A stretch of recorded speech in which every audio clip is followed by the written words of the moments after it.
Get ready to open your mind to a world of infinite possibilities. We're going to do a writing residency together. I'm going to visit your class for 8 times, and we're going to work on our stories together. I will be your editor. I am a scientific editor by job, I guess, but a creative writer and illustrator by dream, and I've been fortunate enough to do both. So anyway, this time I'm going to be acting as your editor, which means you're going to write your stories and I'm going to just input possible ideas. I might fix grammatical errors, things like that, but also ask more questions if I'm like, ooh, I would like to know more about this. Will you tell me more about this?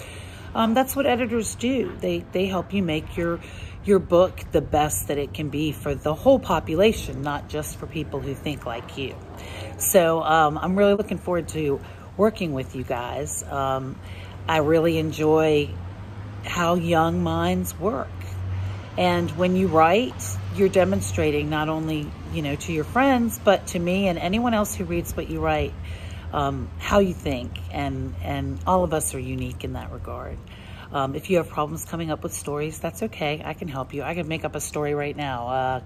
There once was a leaf, and it was a happy leaf, and it was green and beautiful. And then as the fall came and the weather turned colder, the leaf began to dry.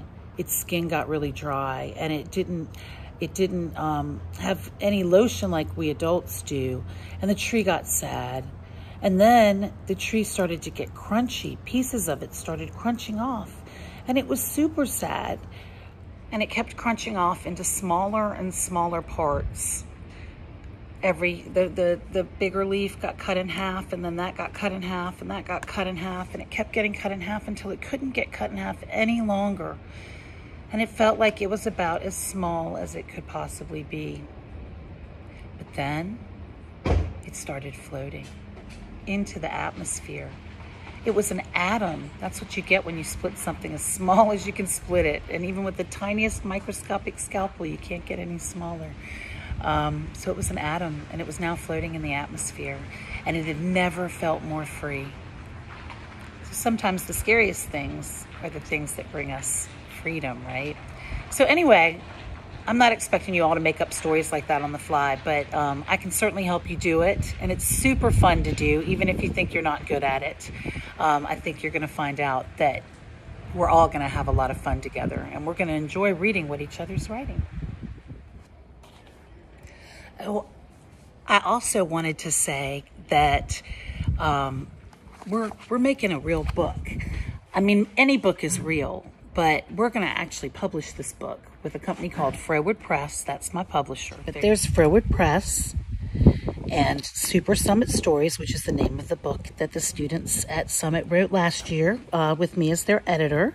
It's got all the information there. It's got its own ISBN. That's an identifying number that anybody, if you look that up on the internet right now, if you typed in all those 13 numbers, the book would come up, this book, Super Summit Stories.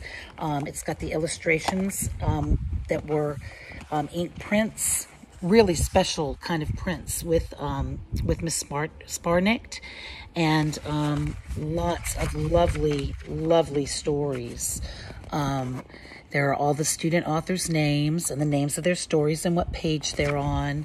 So it's just a beautiful book, and you're going to be very proud of it. And you're going to be able to find it on the internet anytime you look up the ISBN number. So it'll be out there for perpetuity, your contribution to the imaginative world.